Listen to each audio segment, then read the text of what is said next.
Big shout out this week to Lena and the Ask and Tell project for becoming new patrons. We are about to go on a wild ride, my friends, and I am thrilled to have you along. My name is Callie Wright, and this is the Gaytheist Manifesto. In March of this year at my day job, we had this big meeting. Our management decided that we were going to have this big get-together to discuss some upcoming changes and do some team building. And some folks dread meetings like this. Where I work, I actually mostly look forward to them because I love the folks that I work with. And after the meeting was over, a few folks mentioned they were going roller skating and they invited me along. And I'd been thinking I needed to do something more than the gym for exercise. The gym gets boring to me after the 573rd time on the treadmill, right? I hadn't been roller skating since I was like 12, but I was kind of a badass at rollerblading, but that was also like 20 years ago. It was a Wednesday and they were excited because at one of the local rinks, they play 80s and 90s music all night on Wednesdays, and I decided to go. It sounded fun. So I strapped on my rental skates and I tried super hard to remember how to do it. I was pretty intimidated. There were some folks there dressed in athletic looking clothes and wearing protective gear, and I wondered if they were roller derby players. And there were kids that looked like they were maybe 13 or 14 and they were doing figure skating moves, fucking dicks. And I felt like Bambi on wheels. I stood up. I didn't fall. Step one complete. I propelled myself forward. I'm shaky, but not totally unstable. I get to the floor. Rolling is easier. I'm less stable. I'm moving. I feel the wind moving past my face, and I'm doing it. I'm skating. It's not graceful. I'm not going to win any awards, but I'm doing the fucking thing, right? I decided to try skating faster, and I did it. And then I remembered crossovers. It's the thing you do when you want to propel yourself through a turn. You step one foot in front of the other by crossing your right leg over your left leg. Could I still do that? Well, it's that kind of night, so I'll give it a shot. Again, not winning any awards for grace, but I pulled it off. It was so damn much fun. And because I'm a millennial, I posted about it on Facebook, right? And immediately I had friends suggesting that I really, really needed to try roller derby. And the thought had occurred to me before that, right? Remember me saying the gym was boring? If I wanted to do physical things, chances are I'd need to find a sport to play. Sounds very practical. But of course, me being trans is likely to get in the way of participating in most sports.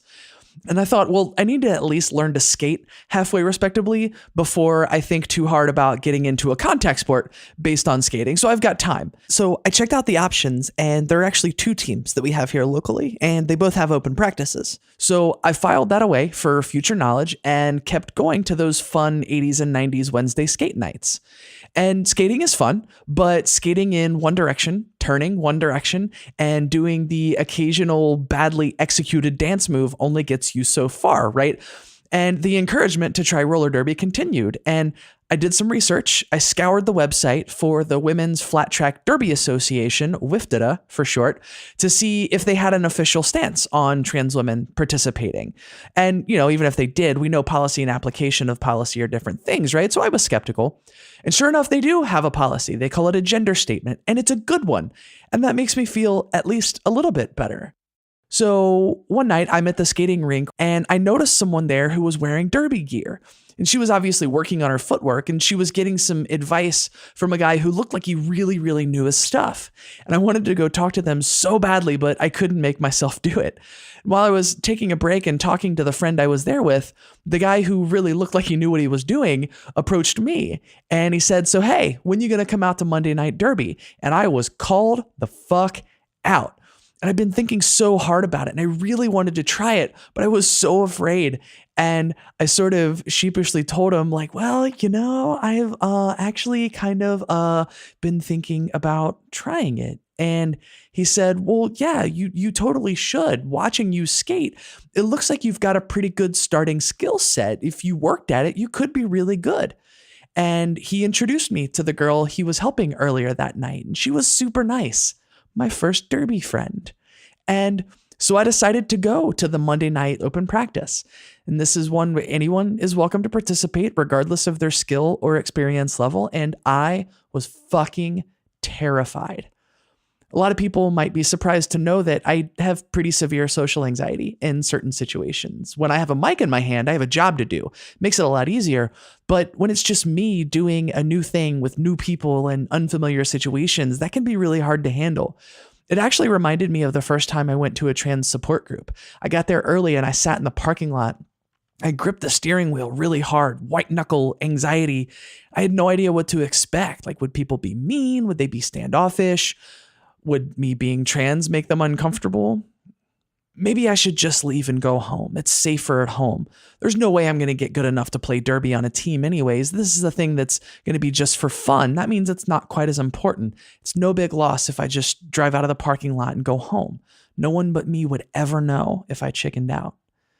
When I was sitting in the parking lot before my first support group meeting, I had someone holding me accountable. I got a phone call that very gently but firmly kicked me in the ass to get out of the fucking car and go inside. This is your life.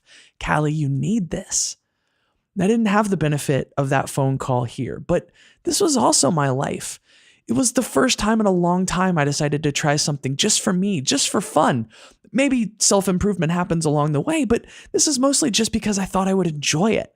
It's easier to give up on things when you write them off as being just for fun, but something I've learned is that sometimes just for fun is something that matters a lot. So I let go of the steering wheel. I turned off the car. My feel-good, encouraging emo music turned off, and I opened the door. I stepped out into the parking lot, and I walked through the front door. And I sheepishly told the person at the front counter, I'm here for Monday Night Derby. And they just pointed back towards the skating rink. So I rounded the corner and saw a bunch of super badass looking women in their skates and their gear. I can't remember the last time I was that intimidated. And I had to force myself to take every step closer to the rink. I could turn around at any time, walk out. No one would think twice, no one but me. But I'd feel like a failure if I left. No, fuck that. I took another step. What if I get hurt? I took another step. I bought these pink skates. They're probably terrible skates and everyone's going to laugh at me. I took another step. They have loaner gear, right? What if they don't have gear that'll fit me? I took another step. Suddenly, I'm at the boxes that hold the loaner gear. I choked up the courage to ask the closest person, hey, do I have to sign this out or something? Nope. She said, just grab something that fits and gear up. And then I spot the girl that convinced me to come out. I had my practice friend to cling on to. I breathed out. I relaxed a little. We warmed up, and I spent a significant amount of time of that first warm-up on my ass. My balance was not great, but I kept with it. I split off to go with the beginners group, and I don't remember exactly what we did that night. I just remember being real fucking proud of myself for sticking with it. And as the weeks wore on, I found myself in this continuous cycle. Oh shit, I can't do this. There's no way I'm going to be able to pull this off. But more often than not, it turned out that I could do it. Again, I wasn't going to win any awards for skill or grace, but like I could do the thing. And the environment was stern, but very encouraging. One of the coaches said once, hey, why aren't you doing that faster? Because you fucking can. So go do it again. I learned 3 rules very quickly. Number 1, line up your nose, knees, and toes for a good derby stance. Number 2, always get lower. Number 3, if you're not falling, you're not trying. And eventually, it was time for tryouts. And my first round of tryouts were the weekend after Star Trek Las Vegas. I'd spent that weekend working a con booth, walking the show floor, not sleeping, drinking lots of alcohol, and talking. And I had an overnight flight home from Las Vegas and derby tryouts the next day. Tryouts consist of a minimum skills test. They basically have you do a bunch of stuff on skates to test your skills and to test how safely you can do the things derby requires you to do. And safety is really the thing. If you go up against the heavy hitters before you're ready, it's really easy to get hurt. The thing that I was sweating the most were the laps. Part of the test is that you have to skate 27 laps in 5 minutes, and that's a pretty brutal pace. I did those last. There were some things I felt good about and some things I just knew that I screwed up. I made my laps though. I felt pretty good about that. And so I made what they call the Natty Lights. And basically it's a team for folks who pass most of their minimum skills, but aren't quite ready to play in games yet. And I was pretty satisfied with that. That's actually the level I thought I was at. Not too long after, I got an email saying that so many of us were close to making the WIFT at a level, they were going to give us another shot, another round of tryouts. This time I had no overnight flight beforehand, so I was feeling a little better. And I made it. I'm a WIFT at a level skater, less than a year after I started. I used to be that annoying asshole on the internet that was smugly above setting New Year's resolutions. Pish, posh, I said. Time is arbitrary. If you want to make a change, just make it now. Why do we need some silly made-up time to do it? But we have to acknowledge that human psychology works in certain ways, right? Most of us humans are pattern-seeking creatures. We like ritual and meaning and patterns. So what would happen if I leaned into that a little bit? What might I accomplish? The worst possible outcome was being another person who makes all kinds of promises to myself at the beginning of the year and then forgets them, right? I'd be a little bummed, but that's not exactly a devastating outcome. So with so little to lose and so much to possibly gain, I said, fuck it.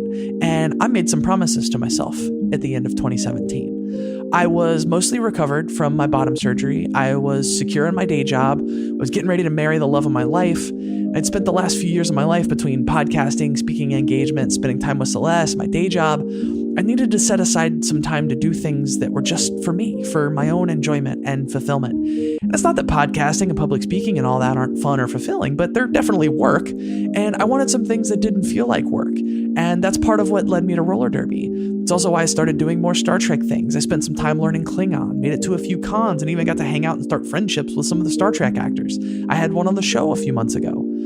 Recognizing my privilege, of course, I have an upper middle class income, lots of family support, and so on. So I'm in a position to do things a lot of folks might not have access to. So I don't want to turn this into some cheesy, if I can do it, anyone can thing. But what it comes down to is I set goals for myself and I kept them in sight while relying on the people I love for support. And it's brought me some amazing things in 2018. And so that's what this episode's going to be about. Last week, I put out a call for people to leave me messages talking about what they went through in 2018, what their hopes and fears are for 2019, and y'all fucking delivered. Some real life shit went down in 2018 for you, and I am absolutely honored that so many of you chose to share your lives with me. And I'll say here, I've got some pretty cool stuff in store for 2019. There's some big changes coming for me. I'm going to talk about those at the end of the show. But for now, I want to share your stories. Let's hear about 2018. And before we do, some of the stories I'm sharing here reference suicide, addiction, weight loss, transphobia. As always, take care of yourselves, friends.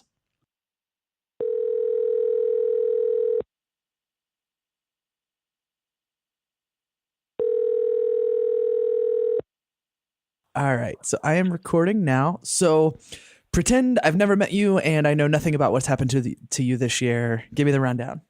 This year started out, I was not out as trans yet. I was out as lesbian. I got married in April to my wife. Our wedding date was actually our 10th anniversary, so we've been together for a while, but we were in the closet for a long time, and then, finally came out and were able to get married.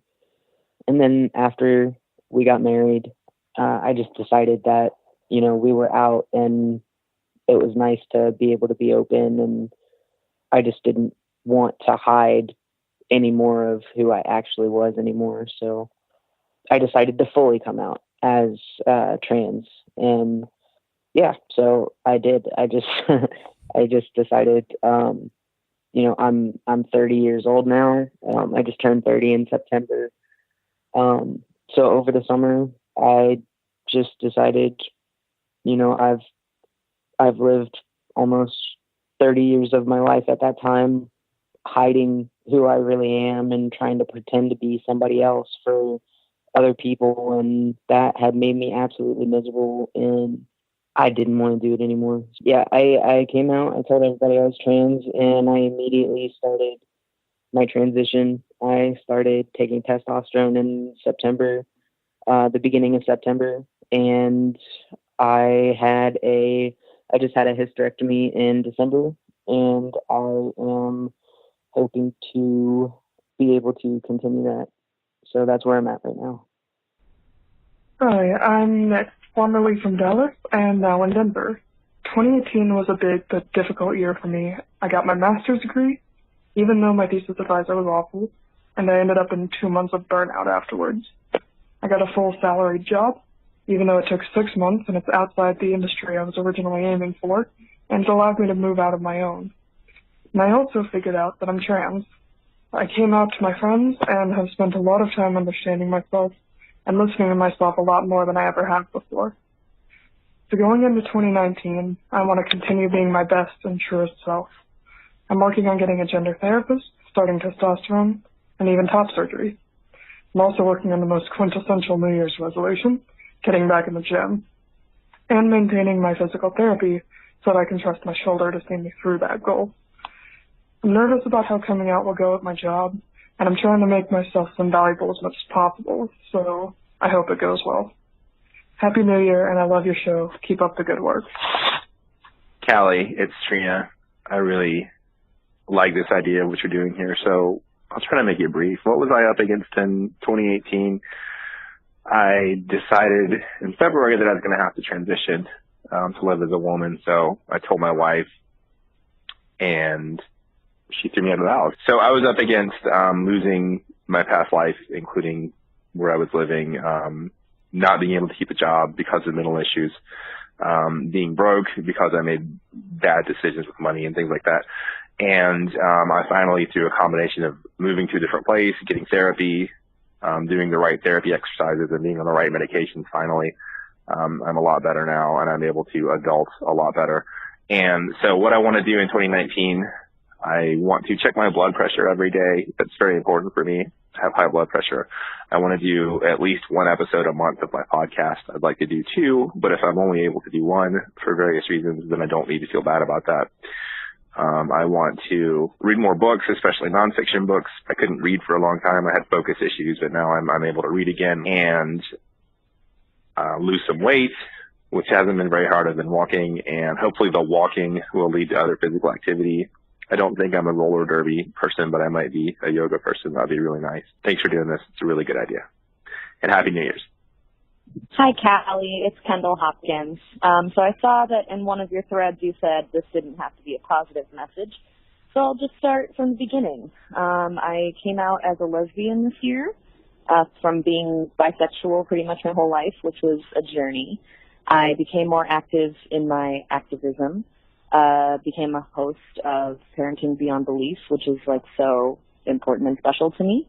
And I also lost my job, was diagnosed with bipolar disorder, and I'm just kind of trudging along. But the good thing is that learning all these new things about myself this year has sort of given me a new direction and something to strive for. And I think that once you kind of know your ailments or your, what you're up against, you're better equipped to deal with them. So 2019, I will be just striving towards being a better mom, becoming more successful in my career, and hopefully just moving forward being a better person overall. So hope you have a great holiday and a happy new year, and hope to talk to you soon. Bye. So the crazy thing about 2018 is that I had a lot of changes, and I definitely had a sexual identity change, which was surprising, but not surprising. So I feel like I've come around full circle to who I actually am as opposed to who I was trying to be, which is pretty big. Pretty much identified as straight, heterosexual, and then I've definitely come out as, gay, queer, lesbian, like definitely over, not going back into this like heteronormative land. I've definitely gone over the rainbow or whatever we want to call it. I'm 38 years old. So the things that I'm going through as coming out are things that many people go through at younger stages. So I'm sort of like feeling my way around this and trying to figure out what's going on. And then being like knocking on the door at 40 and being like, okay, but I'm also at this stage of my life. I just feel like I'm late to the party, right? It's like 4 a.m. and everyone's already been having like a great time. And I'm like, hey, I just showed up. I just found the directions to the party and I just got here and I'm really sober. And, so it feels like that a lot of the time. But at the same time, it also feels like this is what needs to happen. Hello, this is Eleanor Collins. In 2018, I got sober for the first time in my life, which is crazy since I'm 37 now. Yeah, now you know the truth. I'm ancient. The obstacles that stand in my way are mostly myself because I can't seem to get out of my own way. And my hopes for 2019 are that I continue on this path and stop being so damn self-destructive. Hope you're having some happy holidays out there. Bye. As many of your listeners may remember from earlier this year, when I was on your show, my biggest goal of 2018 was sobriety. After basically spending 2017 drunk off my ass, I decided to get help and basically dedicate 2018 to sobriety and maintaining sobriety. It's kind of interesting. Like, I thought sobriety would just mean, staying away from drugs and alcohol, which is definitely important. But I also came to find out that sobriety also means, or at least to me, it means unpacking a lot of the, underlying issues that fed into my drinking, A lot of those issues still kept coming up during the past year. In fact, I basically had 3 lapses during the past year. One thing that really was an issue that kept popping up again and again and again was, I guess I was sort of putting a lot of pressure on myself to be the respectable queer, and try to hold, cis straight people's hands in order to educate them about, LGBTQ rights issues and convince them of my humanity. Then after a while, I was like, fuck that, That actually was putting a lot of pressure on me, and it wasn't good for me. It was taking the attention away from self-care and just adding more stress to my life, In fact, one relapse that I had during this past year basically came from this obsession with trying to, make the, classical liberal intellectual dark web assholes, get them to see my humanity. That actually ended up in an alcohol-induced suicidal episode. Yeah, not good. So, since then, things have been a lot better. I'm still going to Smart Recovery, where I've learned a lot of great tools as far as, challenging a lot of the irrational beliefs that fed into my drinking. I also been going to AA during the past couple of months, and I'm pretty much a pragmatist at this point. If it's useful to me, great. Let's go for it. They're okay with me being an atheist. In fact, I found this website is called AA Beyond Belief, which I'm really going to check out more, and hopefully that'll help me sort of be more comfortable with AA and the 12 steps as an atheist. As far as hopes and fears of 2019, I hope to maintain sobriety, and I hope to, keep getting stronger and keep getting better and keep taking care of myself. As far as fears go, well, I don't really want to get into that too much, but yeah, there is that fear of what if I slip up? So anyways, hopefully you can make sense of all that, and just wanted to wish you and Celeste a Merry Christmas and a very Happy New Year. Love you. Bye. Hi, this is Belina Portelli. For 2018, my goal was to make me and my husband more financially stable, and hopefully get a place to live. And that didn't work out for a number of reasons. Not actually financially, we've been doing a little bit better. I actually did kind of accomplish getting a little more stable. But as far as what I had really wanted to do, the level of stability I'd wanted, that was not accomplished due to my husband's schizophrenia coming to surface in his mind, and that put a giant monkey wrench in literally all of our plans for this year. So this next year, I'm hoping to have me and my husband be in a much healthier environment altogether, for us to be both way healthier than we were last year by a lot, and at least working on getting a place, if not already in a new place. And I hope that you and everyone else has a wonderful holiday season. Thank you. Hey, Callie, this is Marlis. Hope you guys are doing well. Sorry for saying guys. That's good. I'm doing great. Hope you ladies are doing well. Sorry about that. Kai has been on me about it. Actually, that's one of my goals for 2019 is to start saying you guys. Anyway, 2018 was really good. My main goal was to get a new job, and I did that. And I have been super lucky to be working with people I'm working with, and it's great.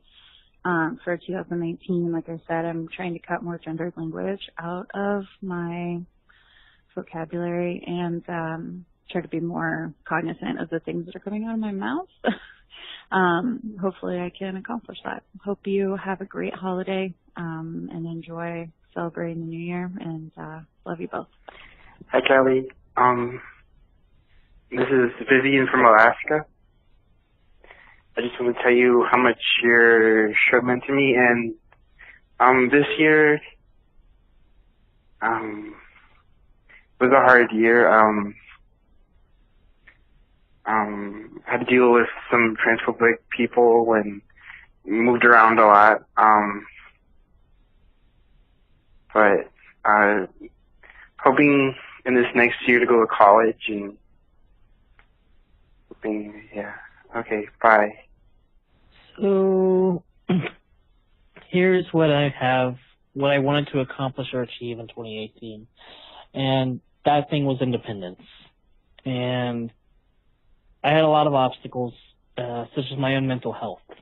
And digging in, figuring out what was causing those mental health issues is what really was stopping me from figuring out what I needed to do to become what I needed to be.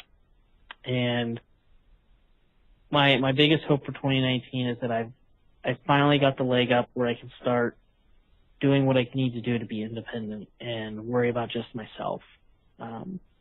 The fear is that I only have myself to rely on. And I should only rely on myself. I can't rely on it. Hey, Callie. My name is Jessica Norick. I'm a proud transgender, lesbian, atheist woman living my truth in the heart of Oregon's beautiful Willamette Valley. I did not have any explicit goals which I wanted to accomplish in 2018, but things just sort of fell into place and I made some great progress. Just to mention a few, I got more serious about cultivating a social life in the local trans NB community and have made some very special friends whom I've grown to love dearly in a very short period of time. I've been gradually making progress towards my eventual gender confirmation surgery. I've been venturing outside of my comfort zone more often, pushing boundaries I had previously set for myself and broadening my horizons. And last but certainly not least, I came out to myself and the world as an atheist. As for 2019, I plan to do more of the same that I have just described to you. Wishing everyone who hears this love and light and an amazing 2019. I spent about the last year really trying to get help for my anxiety that I've struggled with, and I'm actually doing a ton better. I go to a support group once a week, and I saw some free therapy for as long as that lasted, which goes until next week, and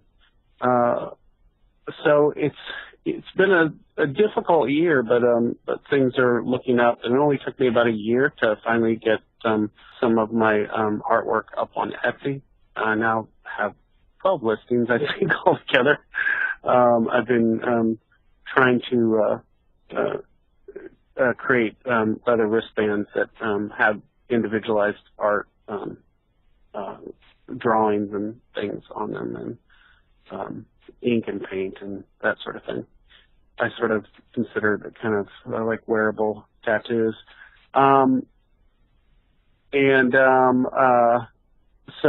for my New Year's resolution, which I'm going to try to do, I'm really gearing up for it, as terrified as I am, for January 15th approximately, for the Kickstarter Make 100 program that they do every year in January, where artists are encouraged to make 100 things to sell through Kickstarter. To try to give their art a boost, and I'm making leather wristbands, 50 mermaids and 50 robots, yeah, that's what I'm gonna do, and that's a lot. it's kind of scary, but that's what I'm gonna try. I'm gonna try to get at least half of them done by mid-January. So wish me luck. Thanks. So, tell me about 2018. What were you wanting to do? What could you do? What couldn't you do? Well, at the start of 2018, I was in a really dark place, emotionally, relationship-wise, and mental health-wise. It wasn't good times happening. And so my determination for the year of 2018 was to get into a better place, to work on my mental health and get into a better place with that, and to get out of the abusive relationship that I was in, and to be more present for my son. And I feel like I did a really good job about accomplishing those things in 2018. I went through several processes for different medications, trying to find the right one for my depression, my anxiety, which I am finally on the correct medical cocktail. So that's very exciting for me. Nice. And I got out of the abusive relationship that I was in.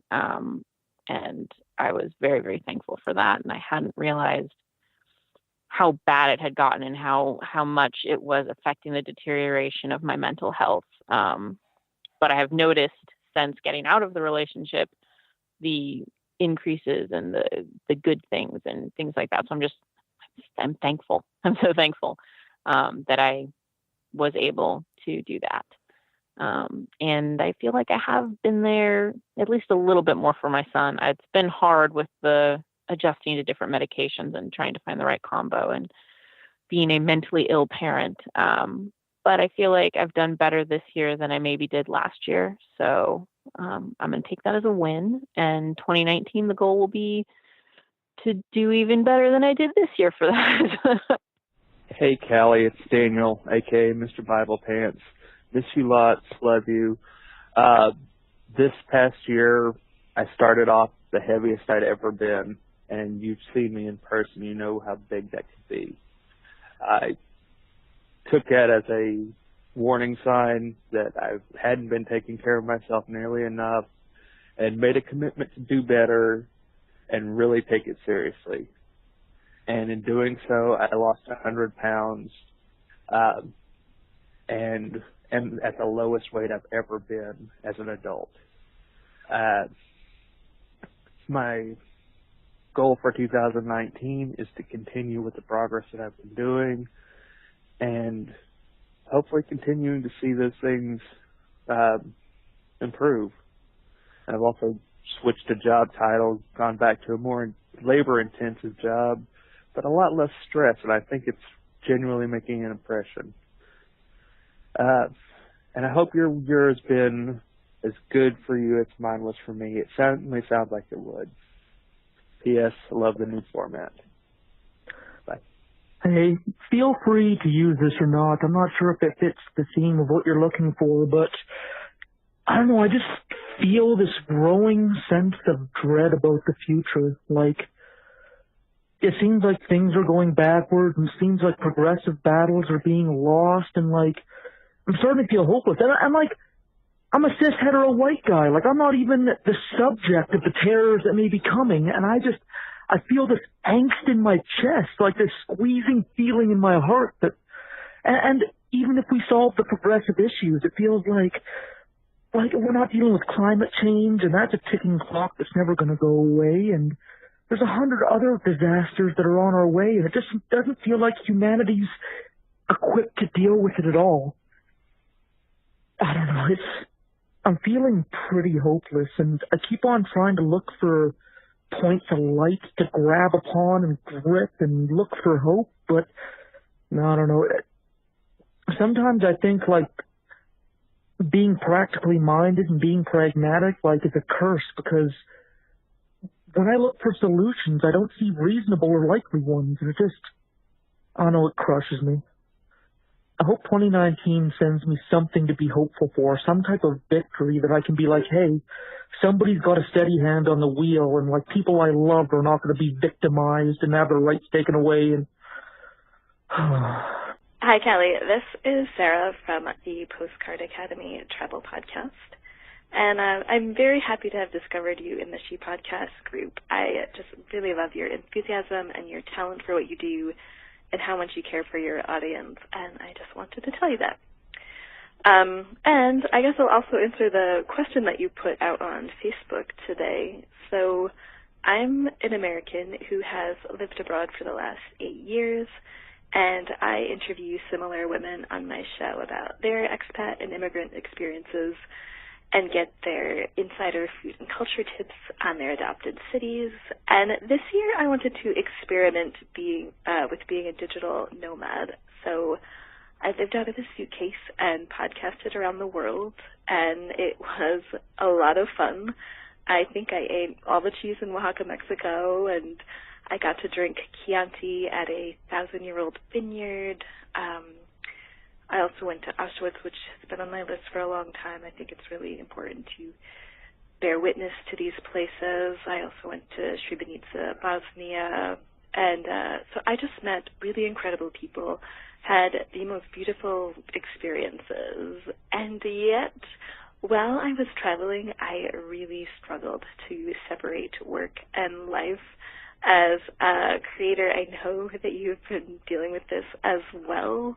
And in fact, I don't think I did separate work and life at all. When I was with my friends or at the beach, I would just be thinking about work I should be doing and create lists in my head, or I would just start doing work. I don't think I was always a workaholic. It happened to me at some point. I don't know when. Maybe it comes with starting your own business. All I know is I don't want to live like this anymore.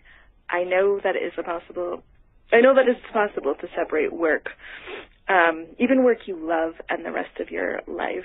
And I think we really all need this space and time to clear our heads. So in 2019, when I switch off, I want to really switch off and live in the moment and get my attention span back and give people the time and attention that they deserve. And I wish this for everybody in 2019. So to achieve this, I plan on interviewing people who have achieved this kind of freedom in their life on my podcast. I'm going to use myself as a little case study that will hopefully help others. And yes, so that's what I want, just more freedom in my life. And I want to be able to help others achieve this as well. All right, that's all from me. Happy holidays, Callie and Gatheist fans. I wish you the very best New Year. What I achieved this year, I left my old job and found a new one that I really enjoy and I'm good at. It's a lot different than the old job that I was doing, but I'm really getting the hang of it and I'm enjoying it. I also moved back home to take care of my dad, who was diagnosed with Alzheimer's.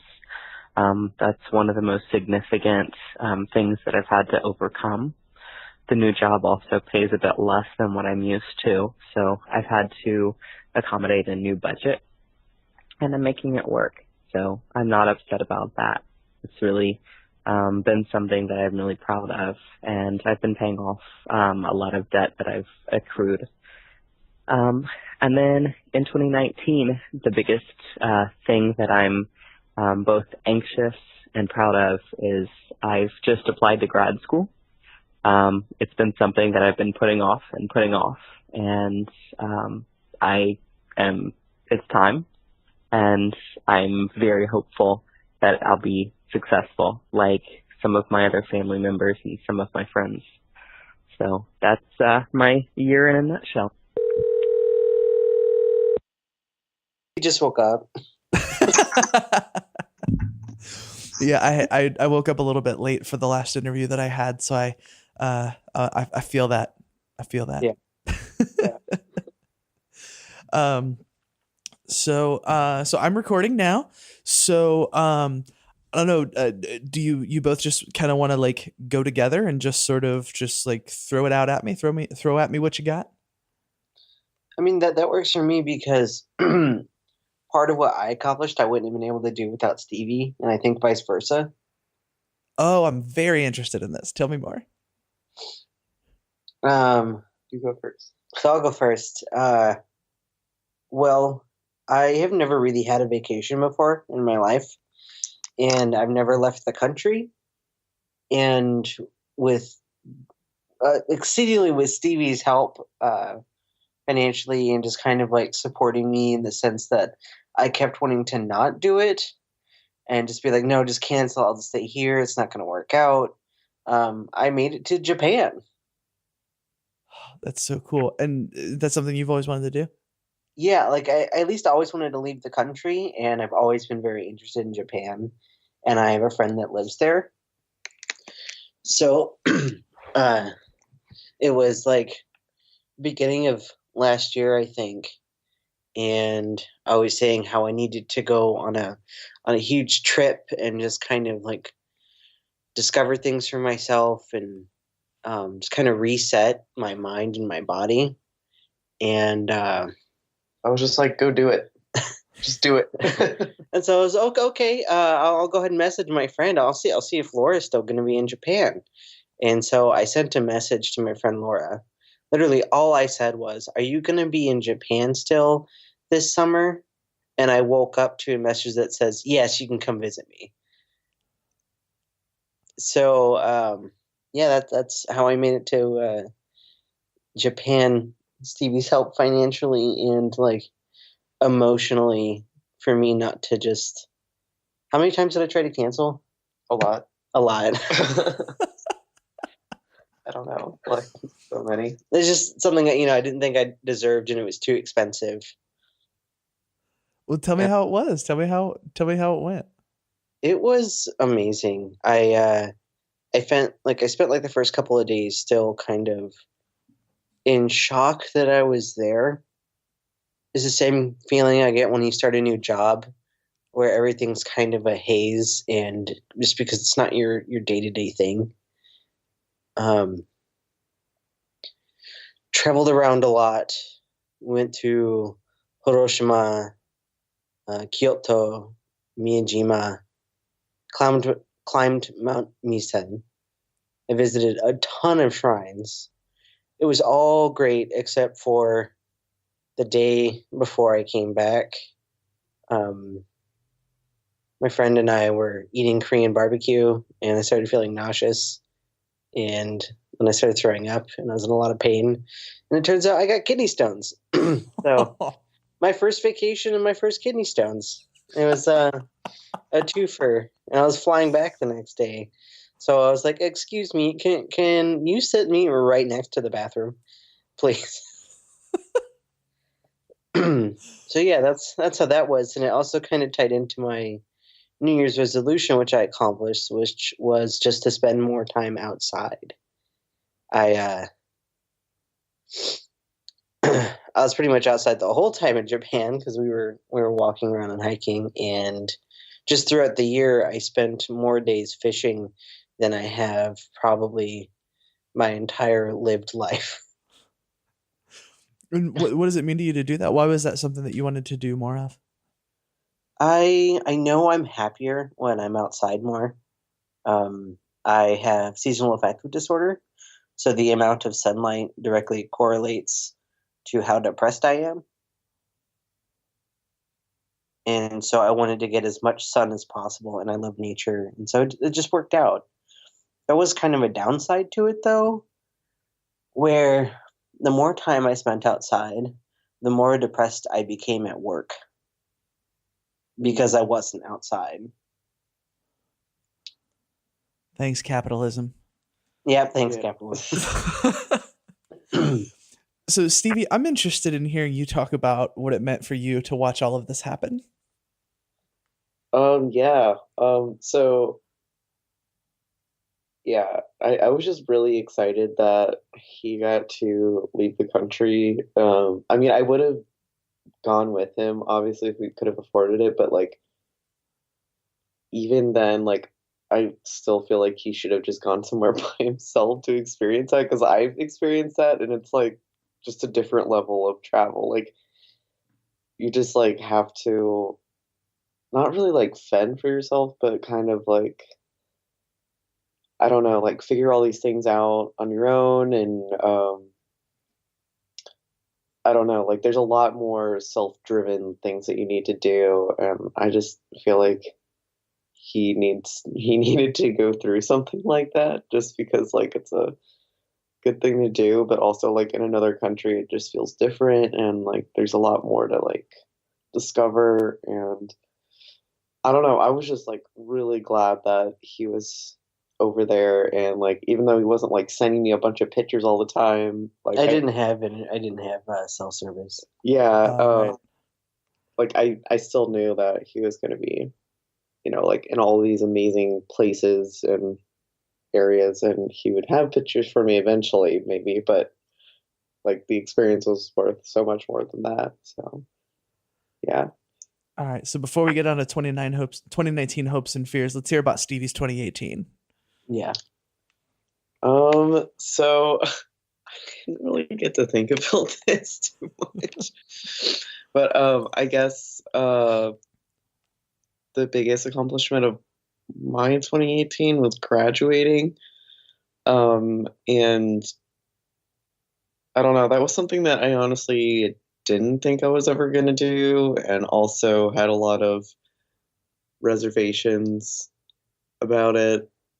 Why didn't And you think you'd ever do it?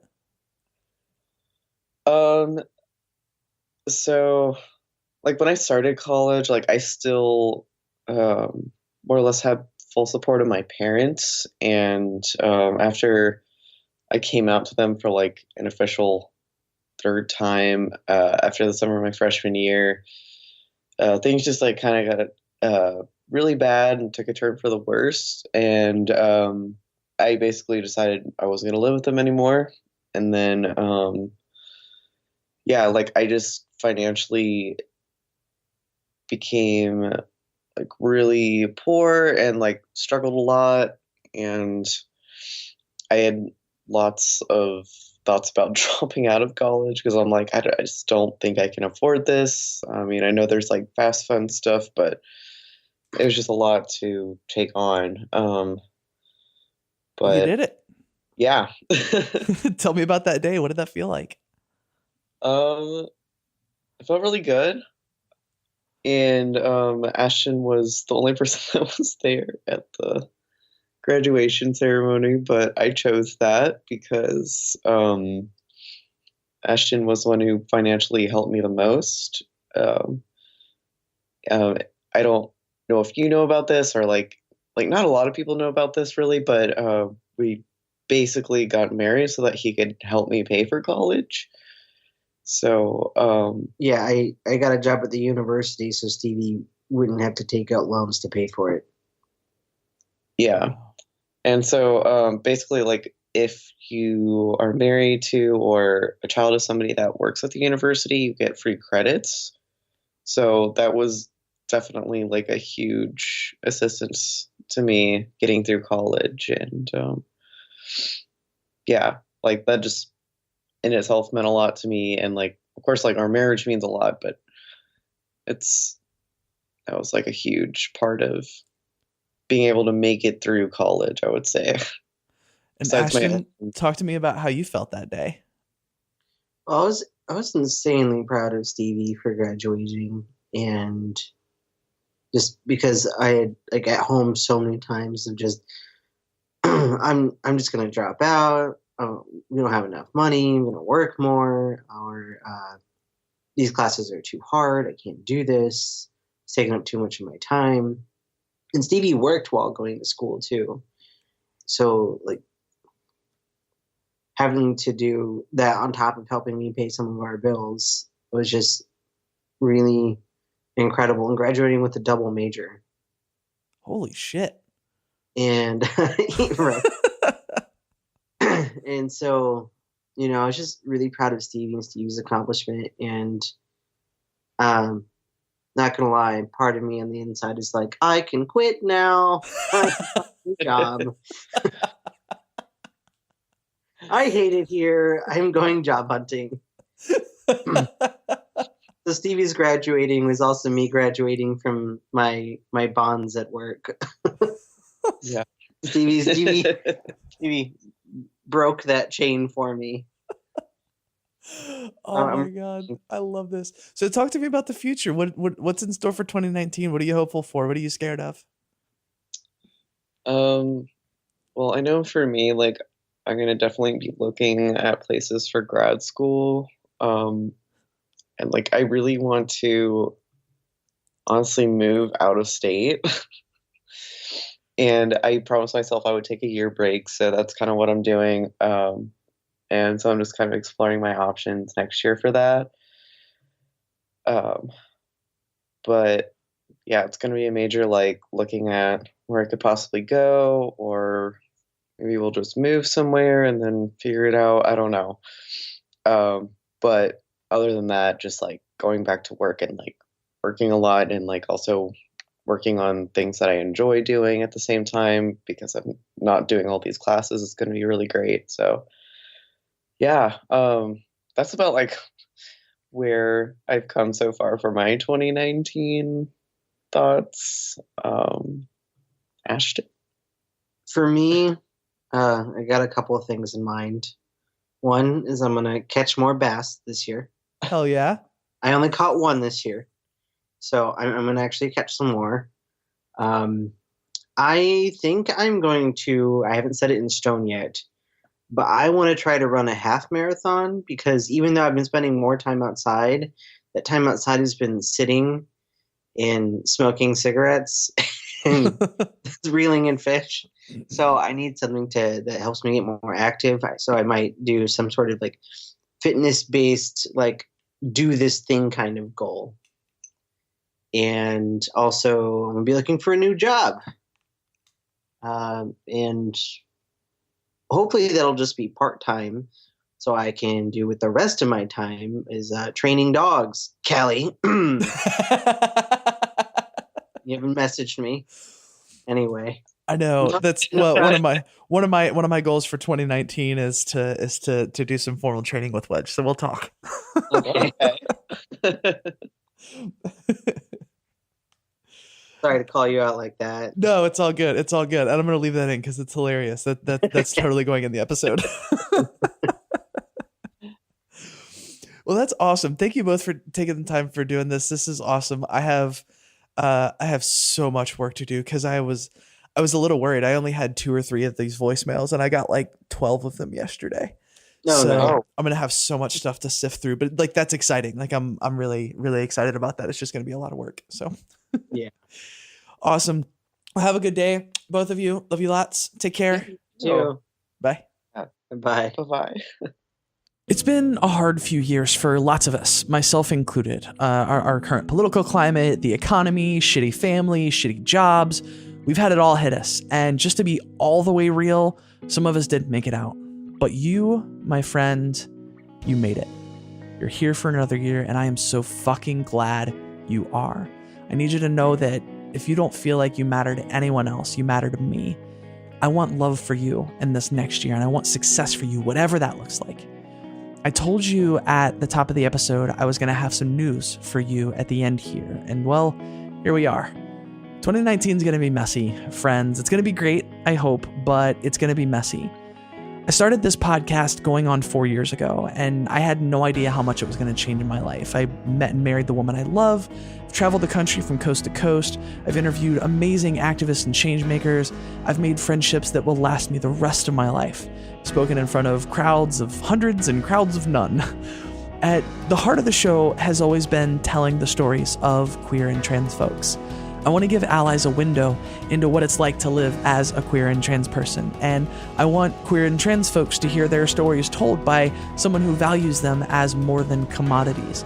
And I feel like there's been a lot of success, and I feel like I've also fallen short plenty of times.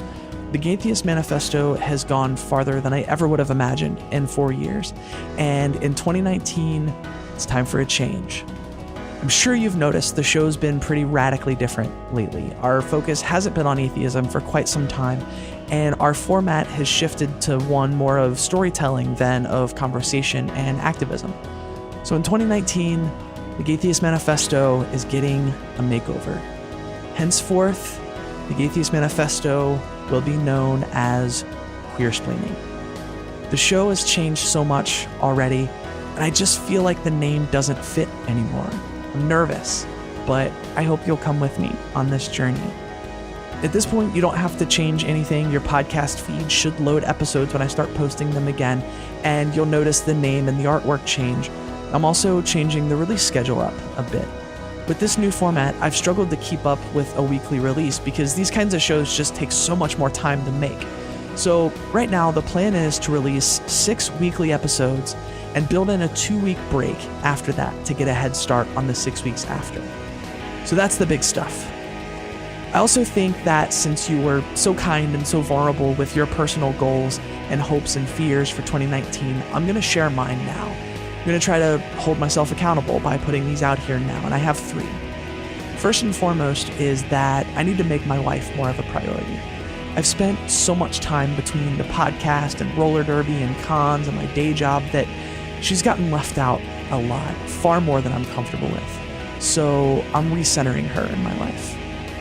Second is that I need to prioritize my physical health more than I have. I've been depending on once weekly roller derby practices for my workout, and that's just not going to cut it. During the season, I'll be practicing 2 or 3 times a week, but I need to work out outside of practice too. So regardless of what's happening in derby, my goal is to be in the gym or on skates 3 times a week.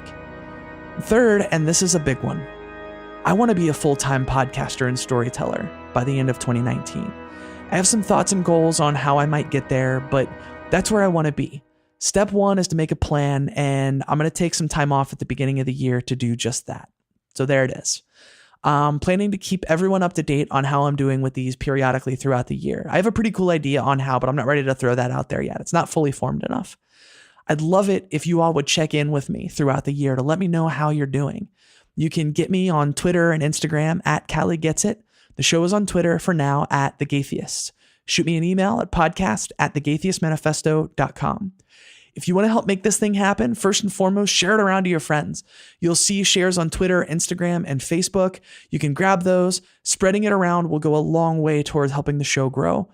You can also, of course, head to patreon.com/theGaytheistManifesto and consider a donation to support the show. I want to thank you from the bottom of my heart for all that you've given me over these past 4 years. I never could have dared to hope for the things I've gotten to experience thanks to you, and I never could have dreamed of the difference we've helped make in people's lives. I can't wait to see what we do together with Queersplaining in 2019 and beyond. I'm going to be taking a few weeks off to get Queersplaining ready for the world. I've got some cool-ass stories in the works that I can't wait to share with you. Before I go, I want you to know that if you're lost, you're hurting, you're scared, if you feel like no one cares and no one understands, you need to know there's a community out here that loves you, cares for you, knows that you're capable of amazing things and that you are worthy of love. If you're struggling, please don't be afraid to reach out. Until next time, friends, this was the Gaytheist Manifesto.